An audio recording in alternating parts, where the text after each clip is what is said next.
I would like to begin this video by saying that the concept of freedom and hard work pays off and delivers great rewards under capitalism are both giant memes. They're both memes. They're both lies. Pretty much everything, every good, advantageous benefit that we've been bragged about by economists and liberal pundits for decades about how great and awesome capitalism is and how it's a better system than communism. It's the best system that ever was. Even if it's not perfect, it's the best one we have. It's objectively not true. And I can say this based on my own personal first-hand account of living in America for 30 years under capitalism. Don't get me wrong, America is a pretty good place to live overall. It's a relatively safe and peaceful country. I would rather live in America than in a lot of places. Having said that, this country and this system absolutely has a ton of problems, and it is not sustainable for the human species in the long term, and it is at the root of all of the societal ills that we face and have to deal with on a daily basis. Pretty much everything that has been told to us about communism is literally true about capitalism.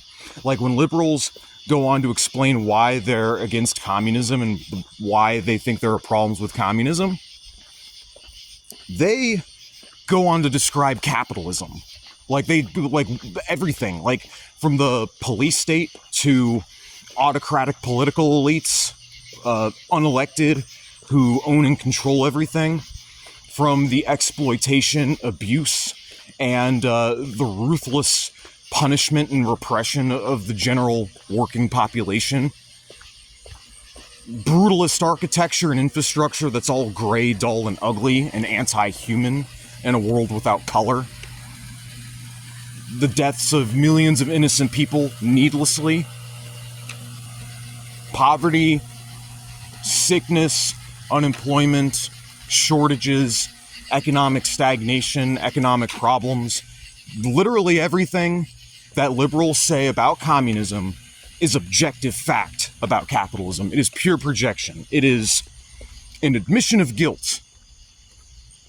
So, having got that preface out of the way, I want to tell you guys a couple of stories. A few stories of my lived experience working at various jobs under this system. Now, I've had a lot of jobs since I started working about 12 years ago. And some places I got fired, some places I had to quit, some places I had to move so I couldn't stay there and work there anymore, and some areas I just found better paying jobs. But for a good chunk of it, I was going to college, and it was very difficult. I basically couldn't work full-time while I was going to school full-time. Conversely, school is expensive, so I had to take semesters off here and there, or only go part-time, so that I could work full-time, so that I could afford and pay for school.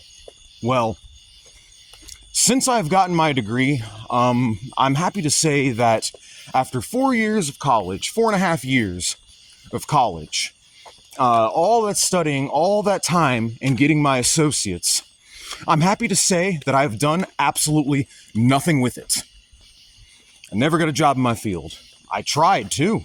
And you'd think with the kind of degree I had, because I was chasing money, because that's all, like, my parents were pushing me to at the time, was I gotta don't get an arts degree. Don't get, like an arts degree or go into the humanities. Don't pursue something you're actually interested in that pertains to your particular set of creativity and skills. No. Go to school and get a degree so that you can get a good paying job that will make you money. Well, I'm happy to say that I may as well have gone to school for liberal arts. I may as well have gone for the humanities, because I would have enjoyed it, my experience in college, so much more, because I would have been spending all that time studying things that I actually like and care about. And I don't completely regret going for the STEM degree that I ended up going for. I actually learned some interesting things, and I developed kind of a love and appreciation for it, but I was mainly there because I wanted to get a really good paying job and be middle class. Well, I tried. I tried for years, and I was never able to secure anything pertaining to my degree. Now, I've gotten into some places. My degree has gotten my foot through the door at a couple different staffing agencies, but I was never able to actually put it to use. I remember one time, it looked like I was about to get a job. Finally, was going to get a job pertaining to my field of expertise and study. And I got to meet the whole engineering crew. I got to meet the boss, the managers. We went back and forth. We talked with one another, and they really liked me. They digged me, and they were ready to move forward with the hiring process. And I'm like, this is great. I'm going to work with a team of engineers. I'm going to be a technician for these guys. It looks like I finally have a career set out for me, because by this point, I had been working on and off at various jobs for years. And nope, they run my background, and they find not a felony, not a misdemeanor, not even a civil citation, but they find like a driving infraction from a couple months ago. And well, I ended up paying a fine. Well, that cost me that engineering job, even though it's not even a fucking job pertaining to driving. Like, I'm not driving. While I'm on the clock, it's not a driving job. It's a desk job. It's a technician installation type work, installing security systems for big companies, that type of work. And I would have otherwise got my foot through the door, but nope, you got a driving infraction from like a few months ago. So by that point, I had basically given up. Like, I stopped trying by that point because, okay, I have this degree now, and I'm trying to find work, but no one's responding. No one's like interacting with my resume. Nobody's like reaching out to me online, and you know, the places I do get to, it's like literally pays no better than had I just gotten a manufacturing job. Like, the starting pay for some of these positions is equivalent to a manufacturing job. And that's my only regret. I would have still gone to school, but I would have definitely gone for some sort of thing in the humanities. I would have, underwater basket weaving. It would have helped me become a communist that much quicker. But anyways, next chapter of my life.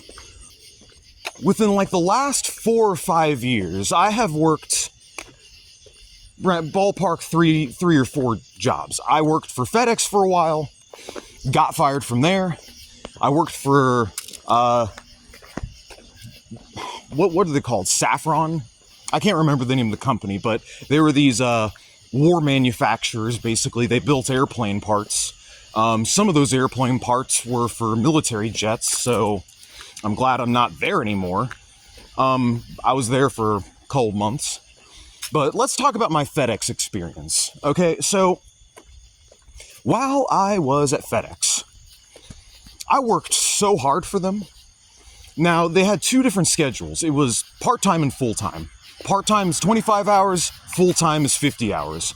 Most people went full-time in the winter, and then they switched to part-time for most of the year, because it was legitimately back-breaking work. So at FedEx, my job as a package handler was to load trailers full of boxes.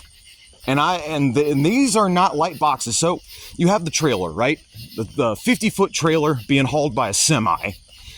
And what we had were racks. I'm going to walk away from that dog. I think that's my neighbor's dog. But anyways, where was I? Oh, yes. So there were these conveyor belts that went into the back of these trailers, where boxes from what was called the overhead were being sent down. So these boxes were being offloaded from trailers from one side of the warehouse and being placed on conveyors, and then being loaded up these conveyors up into this complex conveyor network where the packages would be distributed and sent to gravity-based conveyors on the other side of the warehouse that is outbound. I predominantly worked in outbound. I worked for inbound for literally like 2 or 3 months, and I literally got harassed and bullied by everybody there. They were all talking shit about me and talking shit to me. Like, I just got harassed by everybody in inbound, so I went back to outbound. Well, that's basically my job, is offloading these packages and building walls as tall as 10 feet until the trailer is empty and we kick it. And that's what I did. 5 hours a day, 5 days a week. For a good chunk of the year, I was doing it 10 hours a day, 5 days, sometimes 6 days a week. I didn't have a life. I was making paychecks north of $2,000 in those days, like $2,400, $2,500 paychecks. I had all that money and nothing to spend it on, or no time to spend it anyways. But what I was going to tell is I worked so hard for them. I was on decent terms with management. I had my bad habits, but all in all, they liked me. I worked so hard for this company, man. For 5 to 6 days a week, 10 hours at a time. Fucking Chewies, dude. I don't know if you guys know what Chewies are. They're a brand of dog food, cat food, well, pet food. These boxes of pet food. Some of these boxes weigh as much as a child, man. They weigh like 80 pounds a piece. And I was stacking 10-foot walls out of these Chewy boxes, sometimes all night long. And we didn't just get Chewy boxes. We got furniture. We got, just products like grills, pools. We got a lot of those. Those were pretty popular. One time we got a motor. So what I did was above and beyond what was expected at this place.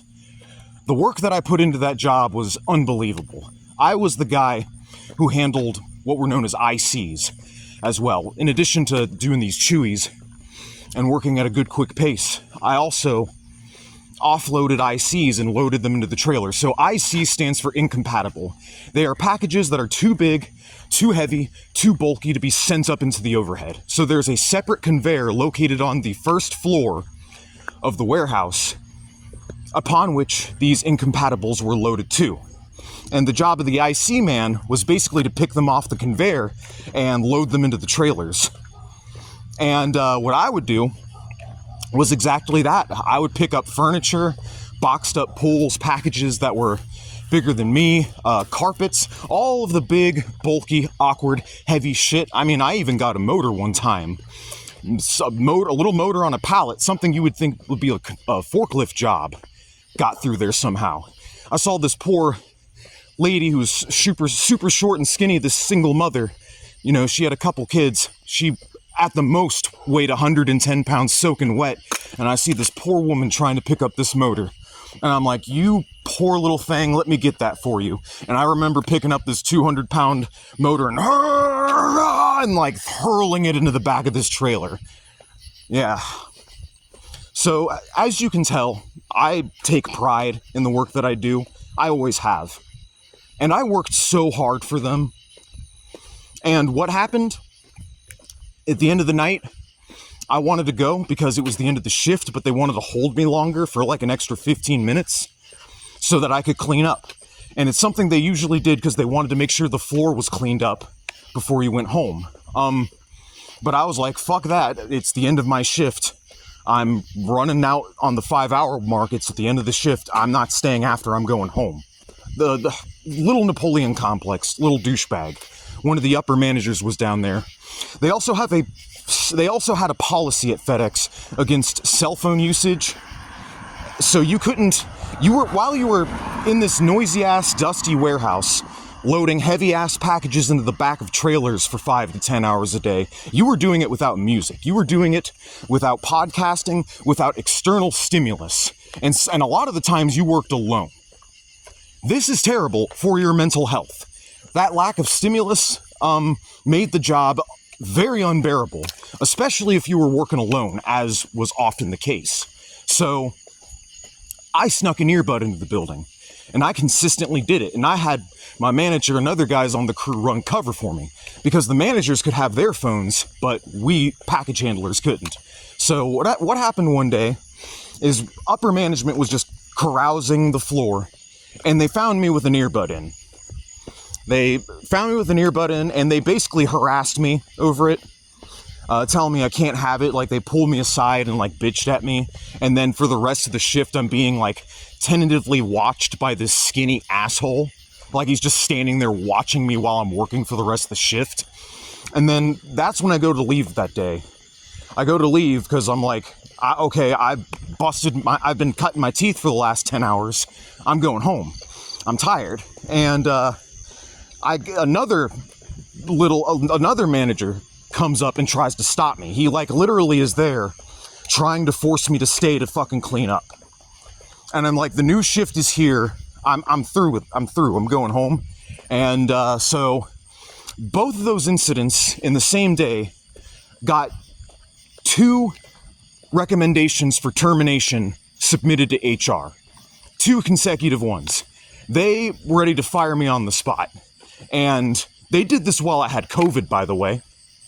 I got sick with COVID. I tested positive for COVID. I go home and they fire me. So all that hard work, all that bluster, all that effort, cutting my teeth, only for the company to arbitrarily discard me the instant it is most convenient. You violated company policy. It's funny because company policy is selectively enforced. And by any of these companies, it's selectively enforced. All it takes is one guy with a chip on his shoulder about you. It's political, man. It takes one guy with a chip on his shoulder about you who doesn't like you. They just don't like you. And so they selectively enforce the rules on you that they're basically ignoring for everybody else. And they're singling you out, trying to make an example out of you or whatever. Or they just don't like you. And that's exactly what happened. They didn't like that I was defying company policy, all because I didn't want to torture myself in here without a fucking earbud doing this job. I can at least have that. And, yeah, so they canned me. Again, all that hard work, all that effort down the gutter, just to immediately be discarded. These companies are dictatorships, man. There ain't nothing democratic about these companies whatsoever. They are top-down autocracies. And I got 2 more examples for you before closing out this video. 2 more stories. Next chapter of my life, I get a job for a company, a subcontractor for DHL. Now this subcontractor out works for DHL, it works for Polar, it works for a variety of companies actually, and all of these shipping conglomerates are intimately in bed with one another. They fornicate, they all own each other. My company owns stock in DHL and Polar, who owns stock in my company and DHL, who owns stock in Polar and my company, etc. So I come here and I actually like this job. Slowly but surely, I learn. I start off doing what's called netting. So the way that this job works is we move airplane cargo. We have cargo shipped in from semis, brought into the building, and then we have the builders, people who drive forklifts, after the stuff has been screened, because it all goes through screening. There's a lot of legal bureaucracy that goes into shipping product in and out of the United States of America. You have the National Security Act, anti-terrorism measures. You have the Homeland Security Act. You have, what's the name? The TSA. Yeah, the TSA. The Toilet Safety Administration. So TSA were on our ass on the regular. Like, we really had to comply with government regulation. Everything that came in got screened. It got K9'd and it got stickered and it got screened. And the next step in this process was basically forklift drivers taking the product, stacking them on these aluminum sheets. Now, these aluminum sheets are intelligently designed. There are fixtures all lined around the corners of these things upon which nets are taken, and they are tied down and bound with nets. And these nets keep the cargo from shifting around or moving. These nets are capable of holding 5,000 to 10,000 pounds worth of cargo in one area relatively well, and that's without additional ratchet straps. Well, forklift drivers, there were very specific jobs around the warehouse. One of them entailed building these, what we call positions, these cookie sheets, these aluminum sheets, or these aluminum pallets, so to speak. And my job, I didn't rise through the ranks, but I eventually got to a point to where the warehouse was basically on my back. I was the guy who did a broad variety of jobs and was good at a broad variety of jobs. And including jobs that literally no one else could be bothered to do. Like cataloging inventory was something I regularly did. I was the guy who did that. No one else did that. That was me. And when I'm not there to do it, not HR, but the office side of the warehouse bitches and complains that no one's cataloging inventory. So I'm dealing with that. I'm literally helping the office track missing pieces of inventory. I'm going out there and I'm helping them keep inventory in check. I'm doing that. No one else is doing that. That's me. Not only that, but I'm running the ball deck. So as these positions are built on these cookie sheets, these aluminum sheets, after they've been properly netted and strapped down, a forklift driver will come, take them to this thing called the ball deck. And these aluminum sheets are then weighed, their paperwork is done. I run to and from the office, communicating between the office and the truck driver, letting him know that the driver's been kicked after their trailers have been loaded by me. After I get done doing the paperwork, running it back to and from the office, as well as kicking the driver, send them out after putting a tamper seal on the back of the trailer, and then this airplane cargo proceeds to get taken to the airport to be offloaded and shipped to South Korea, or Japan, or Australia, or what have you. We shipped to like 18 different airports across the world. So I manned the ball deck. I was responsible for the outbound aspect of this operation. I drove the 20K forklift, the biggest forklift in the warehouse. I was one of 4 people that knew how to drive this thing that wasn't a manager. The only other people that are ever seen on the 20Ks are managers. Well, I was one of like 2 people in the warehouse, one of like 2 people on my shift that knew how to drive this thing, that was certified to operate this behemoth. And I used it to pick up 15,000 pounds worth of cell phone screens on a regular basis. And a lot of other heavy-ass stuff that's coming through there. Well, the things I typically moved were cell phone screens and, in the evening, medical supplies. Yeah, that's right. We shipped non-perishables, and it's all medical supplies that has to stay within a specific cold temperature range or it'll expire and go bad. And we had to get it out of there at a specific time. Well, this is medical equipment. Medicines that are essential to the life support of people that dwell in hospitals. This is the responsibility that rested on my shoulder. And I rose to become universally beloved at this place. I did everything right. I was on time. I complied with security. I complied with regulation. As a matter of fact, I even corrected management when they got certain parts of the paperwork wrong. I have spotted key errors and flaws in paperwork committed by coworkers and even managers, or even like the build plans for various positions, like how they want shit strapped down. Like we had this gigantic iron flywheel that had to be strapped down in a very specific way, and they had like a diagram of how it was to be done, and management got it wrong. I was the one that corrected management and got that build plan complete.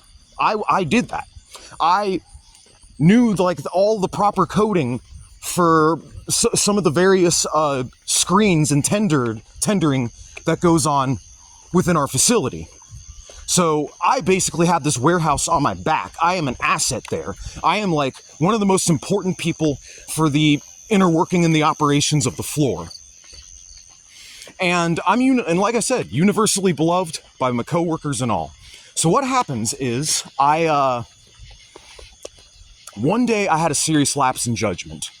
I made a small mistake. Despite all that hard work and effort, I wasn't getting paid for it. I mean, my managers thanked me for it, and they told me I did good work. But what happened is, so these aluminum sheets they aren't built on the floor. It's actually, according to air code regulation, these aluminum pallets had to be placed on top of these racks, known as PMC racks. These racks had rollers on them so that the cookie sheet could be easily rolled on and off. And what would keep the aluminum racks on top of the cookie sheet are these stop brakes The stop brakes, it is the responsibility of everyone in the warehouse collectively to make sure these stop brakes are up so that when a forklift driver comes by and they pick up the product, it doesn't just roll off the rack, like what happened to me. I had $2.5 million worth of phone screens roll off on me. And it's not like I didn't check to make sure the stop brakes were up. But the thing is, the mistake I made was assuming that the next man did. Because the driver, one of my coworkers, Chinese immigrant coworker, he's a cool man, good man. And he always, I talked to him about it, and he said he always makes sure that those stop brakes are up. So someone must have knocked them down between the time that he built that position and the time I came over to pick up that position after it's been netted. And it rolled off on me. One last thing that I forgot to mention was that during my tenure at the warehouse, I inflicted exactly $0 worth of property damage on any of the products that we moved. So when those cell phone screens rolled off the rack, I damaged none of them. The product was intact. It was just a very small fall. I just thought I would clarify right there that I didn't actually damage anything, and it was just a very, very minor lapse. Just an itty-bitty screw-up on my part. They suspended me for it, and it was only supposed to be like a 2-day suspension, and it was for just undergoing a pending investigation. And what ended up happening was, what was a 2-day suspension turned into a 30-day suspension. They froze me out. They put me on ice. The guy who was managing my case lost his job. He's not there anymore, and so I just got left in limbo for a month. Well, I'm not about to be left in limbo and not get some goddamn unemployment. So I got a letter from the state of Kentucky for unemployment, and I'm filing, because I really need this money, man. Like, being unemployed for that month wrecked my finances. So, but all of a sudden, I'm calling the unemployment office, and my request for unemployment's being rejected. I'm like, what do you mean it's being fucking rejected? Well, my company, the warehouse, were contesting me on my unemployment claim. So I called them motherfuckers up and threatened to sue their asses. I was threatening a suit. And, what they did was they got me my job back. They gave me my job back, and they gave me 4 weeks of back pay. And I hounded them for it. I advocated for myself. If there's anything to take away from this video besides capitalism's a load of bullshit, it's that the mouth that stays closed does not get fed. You need to advocate for yourself at places like this. Be it individually or collectively, you need to stand up for yourself and not let these companies walk all over you, because they will if you let them. So I fought hard and I fought well, and I won. I got my job back and I got unemployment. I was there for 2 days. Everyone was happy that I was back. And they felt my absence, like my absence was felt by the warehouse. Everyone was glad to have me back. Fucking great, I got my job back. I like my job. I had like a good thing going on. I wake up, go to the martial arts gym in the morning, work on some YouTube videos, hang out with my girlfriend, or hang out with some friends, and then I go to work. All my most waking, vital hours are spent doing things that I actually want to do rather than things that I have to do for the sake of survival. It was a good situation, and 2 days later they suspend me again. Someone on camera, bear in mind that these are all the judgment calls of people that have never been on that warehouse floor, that are never on that floor, that don't know me, that have never talked to me. This is the judgment call of people that watch from the cameras every single day. So, they're the ones that ultimately decided to screw me over. And what ended up happening is I got iced out again. They suspended me yet again because of a so-called security violation, because I piggybacked off of someone to come back into the building because I was in a rush. I was on lunch. I was in a rush. You only get 30 minutes to eat, and I forgot a water bottle that I had inside. So I quickly went to turn around. One of my coworkers was coming back from lunch, and he badged in, opened the door. I badge in, but I don't shut the door in front of me. I just follow him through. You're not supposed to do that, and I get told that by security. I'm in a rush. I get frustrated, so what I do is I badge back out, rush out, shut the door quickly, badge back in, open, shut the door, storm off, get my water, and storm back to my car. Because again, I'm angry because I haven't got my back pay yet, and I'm in a rush because I only get 30 minutes to eat, and I didn't have anything packed, so I had to go out to get food. And so someone asshole saw that and like, this guy already has a history. Let's single him out. Let's freeze him out again. Let's go ahead and suspend him. And I got another 4-day suspension, which turned into a 9-day suspension. And so I'm like, fuck this. If you're just going to keep freezing me out, then I'm just not going to work here anymore. So I quit. Since then, I've been looking for work. I'm seeing all these jobs on Indeed. It's a lie. It's a huge lie. These companies fabricate all these job offerings and make their employment numbers look way better than they actually are. They brag about the number of people they hired, but they quietly leave out the part where they tell you about the turnover and the horror stories that go on in these companies. So this is the situation that I have now. I got a job at a moving company. This moving company was a professional moving company, really strict, really stringent on their policies and what they wanted done. And I was there for about a month, but I got fired. And I'm going to tell you guys about that in a second. And guess what? Just like my previous jobs, going above and beyond, very productive, picking up pieces of furniture by myself that really shouldn't be picked up by myself. You know, I'm strong and I'm capable. I know what I'm capable of, and I was very productive. While my partners on a given moving job were busy sitting in the truck, catching their breath, smoking cigarettes because they're fat, out of shape dudes, I'm out here bussing dressers and furniture and bookshelves into the trailer while they're just vibing. Yeah, that's me. I'm a unit. So, despite this, I get pulled aside by a manager one day because I wake up in the morning, yesterday morning, and I wasn't feeling good. Long story short, let's just say I was not well, for a reason I shall not disclose on video. And I went into work and I made kind of an inflammatory comment, a little inflammatory comment, nothing big. Basically, I'm not going to be there for the gay stretches, but I'll get there when I'll get there. And he got mad at me about it. So he pulled me aside when I got there. And so he's yelling at me. He's telling me, like, you know, that I threatened or intimidated a coworker. And all that was about was an instance where a guy was micromanaging me. I'm grabbing... because we plastic wrap the furniture too when we move it around. Well, we were going down multiple flights of steps. I was walking backwards with this heavy, giant, bulky couch through these narrow steps and hallways because it's an old apartment building. And it's taking me every ounce of power that I have just to grab onto the thing because my hands are sweaty. And when your hands are sweaty and you're trying to grab plastic wrap is slippery, so it makes it that much more difficult to grab. And here this guy is literally telling me how to breathe, giving me 1,000,001 orders, like micromanaging the fuck out of me. And by the end of it, I'm just like, shut up. Like, I am breathing. Just shut up, dude, and let me finish this. And then I pull him aside a minute later, and I'm just like, I look him dead in the eyes. I look him dead in the eyes like this, and I'm like, I would greatly appreciate it if you didn't micromanage me. Thank you. That's all I did. And he took it as intimidating. I can't help it. I guess I'm just scary. I've had other people complain. I guess I'm just a scary dude. But anyways, he bitched about that to management. He also brought up my attitude the other week because I was getting froze out at this job too. They were icing me here as well.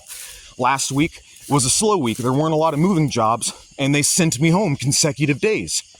And after the third day of this, you know, managers walking by, and the staffing, I mentioned to a coworker, I'm probably going to go to a staffing office after this, because if they're just going to freeze me out like my previous job, then why am I even working here? So that's what I said, and I made sure to say that while he was around, because I want you to know, dude, like, you're freezing me out right now. And, like, at least give me something, you know what I'm saying? Don't just, like, if you're going to send me home a couple days, fine, but don't send me home, like, 4 out of 6 days of the week. You know what I'm saying? So, He brought up that. He brought up the fact that because when I came in that morning, I was wearing my belt around my neck. I was just holding it around my neck, just walking in with my backpack or my lunchbox. And he's telling me that I'm violating the dress code.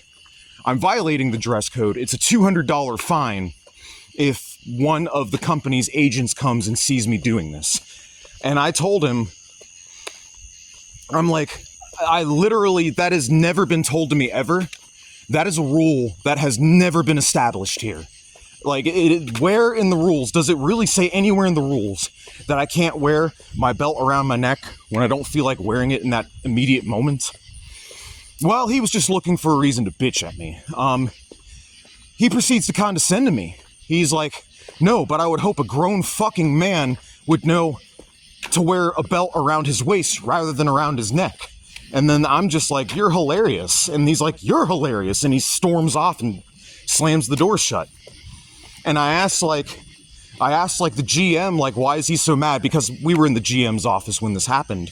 And he told me that I was like challenging him or whatever. Or I was being confrontational. Like, how? By asking completely logical questions? But anyways, this is the fun part. Following day, I go in. They randomly drug test me. Now, I don't think it's a coincidence that the day that I aggravate my manager is the same day that I get randomed. And, well, it is against company policy for the use of illicit substances. And I'm not going to say what I used, but basically I popped for something that I really shouldn't be taking without a legal prescription. And what ended up happening was they canned me for it. And he's like, I'm sorry, I don't have a choice. Appreciate your honesty, but it's against company policy. Like, the GM's just telling me, it's just against company policy, man. My hands are tied. I have the power to completely overlook this and not fuck you over.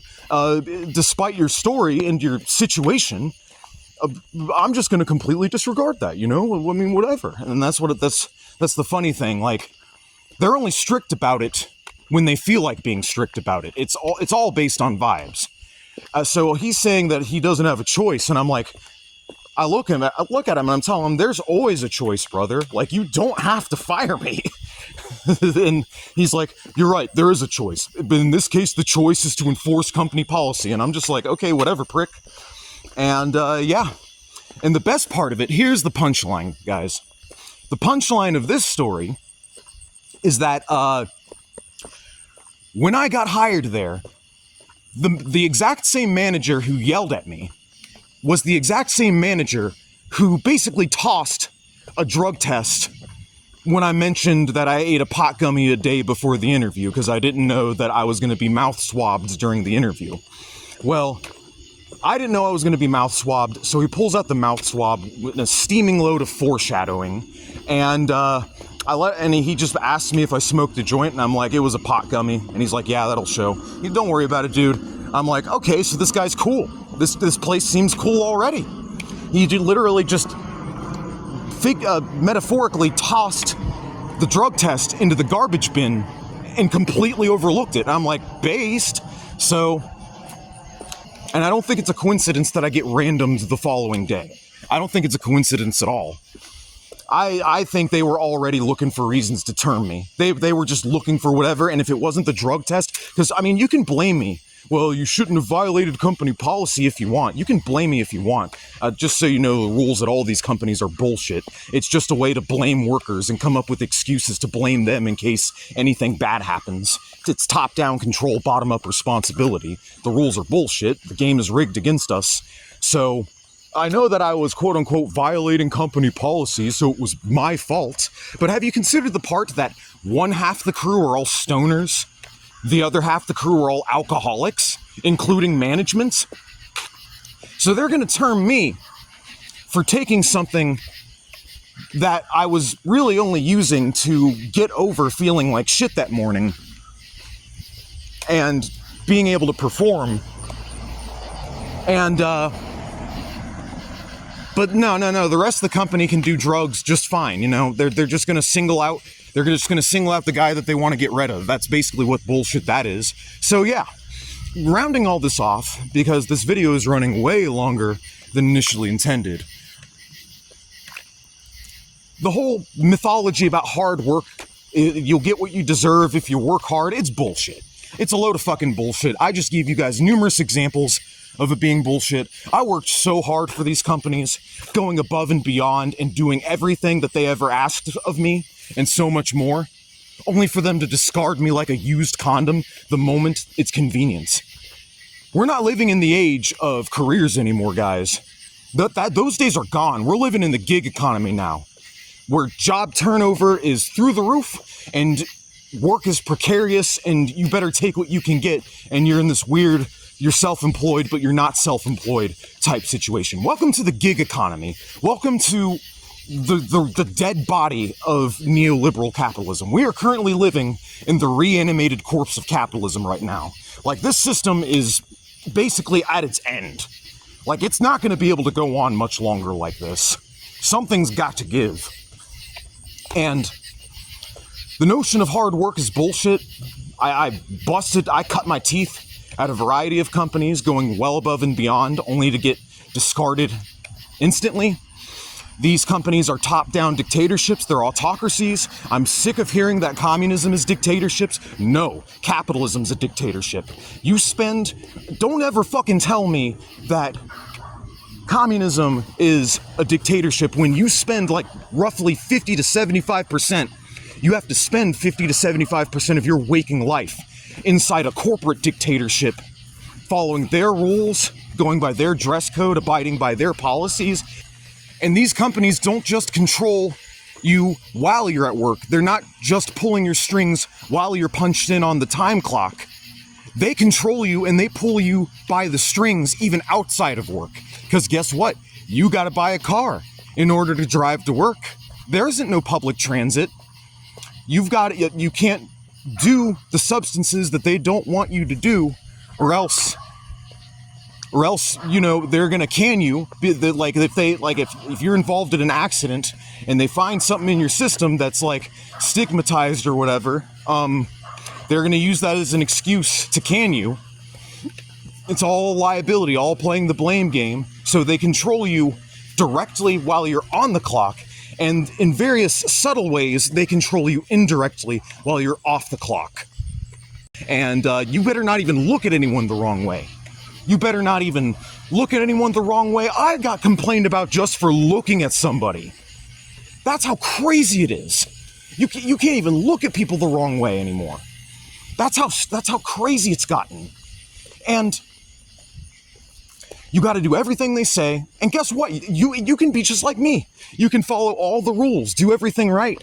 You can secure the love and respect of management and your coworkers and everyone on the floor. You could be a universally respected and beloved member of the team, and they'll just freeze you out anyways. Capitalism just is a horrible system. It sucks cock.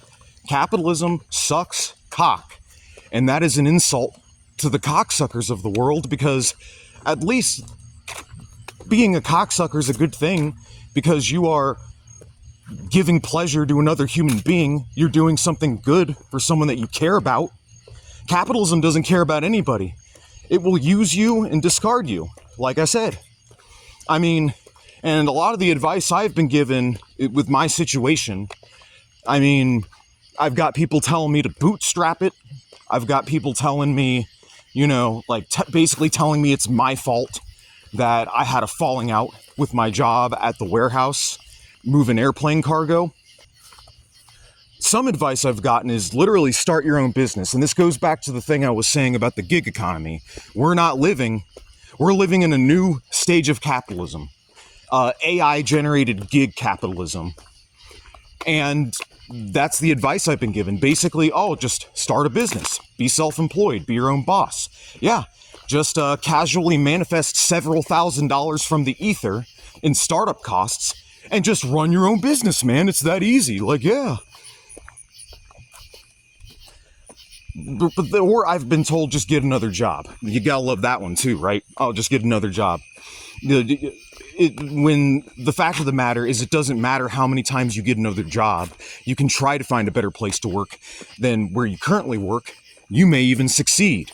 However, it's not a solution because they all have the same incentive to fuck you. This is a systematic problem, and that's what everyone wants to individualize it and treat it like it's just, oh, just get a better job. Just randomly come up with several grand and start your own business, bro. Just learn to code, bro. You know? And through the sweat of your brow, bitch, you don't think I've been working through the sweat of my brow this entire motherfucking time? Like, hard work does not make you rich under capitalism. It simply does not. And people are just, by individualizing it, they're basically disregarding and ignoring the broader issue. They're not taking a look at the bigger picture. When I point to the moon, they concentrate on the finger. When they are missing out on all that glory, these are systematic problems. And after a certain point, society is going to need to come face to face with it. The American people have been in denial of the foundational problems with their own society and their own social system for so long that they compartmentalize it and they rationalize it away by just making it out to be problems with the individual. That is slowly beginning to change, thankfully, but there are still a great number of Americans of this petty bourgeois mindset. Yeah, so a lot of the people that are blinded by this system and think it rocks because it works for them, therefore it must be working for everybody, are blinded by a fallacy known as the survivorship bias. They think because they had a good material base, they're Gen Xers whose parents have their house paid off, they, have wonderful credit, they have assets out the wazoo, they have land, they have property, they have trust funds for their kids, and they think that because they have a good material base and things are going good for them, or they started from, say, a relatively low material base and they happen to get successful and they actually did happen to become one of the lucky 1%, 2% of the population that became rich, genuinely rich through this system. Obviously, people like this are going to be deluded and blindsided into thinking that the system works for them, so it therefore must work for everybody. And they're going to buy into all the liberal capitalist mythology about how fucking awesome capitalism is and how evil communism is and how you're going to lose out on all of your gibs, all of your wealth and your middle-class first-world privilege because they're going to bring you down and make you poor. That's basically the mindset of people like this. But effectively, the whole narrative and mythology surrounding hard work is, again, as I've said a million times now, a colossal meme. You may as well say that you won the lottery, because that's the equivalent of success under capitalism. Like, can you say that you took a risk when you bought those lottery tickets? Yeah. But can you say you worked for all that money, that you really earned all that money because you worked hard for it? No. You just happened to be in the right position in space at the right time under the right material conditions for your success to have manifested. And I'm not saying that there aren't people that become successful and famous that don't genuinely bust their ass. Of course there are.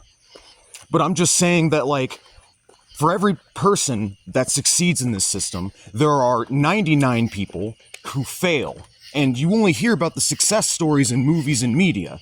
There's always these inspirational success stories about, rags to riches. It's like the popular common mythology. Everyone in America is a temporarily embarrassed millionaire. I mean, you've got rags now, but you just gotta bootstrap your way up and you can get to riches. You know what I'm saying? That's the general mythology that people are, like, deluded into believing in this country. And you never hear about the fail stories. You never hear about the people that don't succeed, the people that don't make it far, despite doing everything they can, and despite trying, and despite actually being, like, a hardworking, contributing person to the society and a positive member of the society. Like a good person who cares about others, who works hard, who takes care of other people. You can be that person. You can have all these attributes and virtues that people in this culture idolize and lionize others over, and you can still fail. Regular people really need to come to terms with the inherent ugliness of this system. And they're going to have to, after a certain point, start to band together.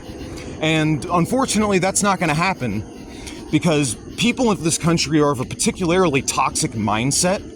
I mean, I get that it's normal Well, if the issue doesn't affect me personally, I don't care about that.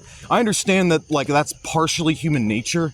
Like, people are obviously going to be disinterested in the politics of Zimbabwe when they live in the United States. Like, they're just not going to care about the issues going on. They're going to care about the issues affecting them personally.